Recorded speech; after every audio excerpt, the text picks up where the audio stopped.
A staggering 20% of mothers are affected by postpartum depression. Hi, I'm Christine, and today WatchMojo.com is helping to break the silence with author Dr. Ariel Dolphin. Your new book, When Baby Brings the Blues, talks about postpartum depression. Can you tell us a little bit about what postpartum depression is? What are some of the symptoms? Postpartum depression is an illness that affects about 15 to 20% of new moms throughout the first year, but more commonly it happens within the first month to 3 months. Some of the major symptoms are feeling really down. Some people describe it as feeling like there's a veil over them, or feeling like they're in a black hole, or feeling just really, really desperate and really dismal. Women often feel like they're not able to enjoy anything in their life. They're not able to connect with their baby, and they're not able to get any joy from something such as their baby that they've longed for and hoped for. Even though a new mom is usually totally exhausted and spent, she just feels too agitated and too wound up and too badly to really sleep well. So sleep problems are a prominent sign. And then the more serious forms of postpartum depression, women may have thoughts about wanting to harm themselves or take their life, or thoughts about wanting to harm their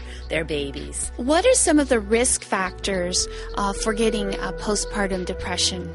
Well, the major risk factors are having a depression history, so either being depressed during pregnancy or having a personal history of depression or a history of postpartum depression itself. Other risks include having a strong family history of a mental illness, depression, anxiety, schizophrenia, bipolar disorder, or even postpartum depression. Other risk factors include having other kinds of medical problems, such as having thyroid problems or low iron. Sometimes those things can look like postpartum depression. It might mimic postpartum depression.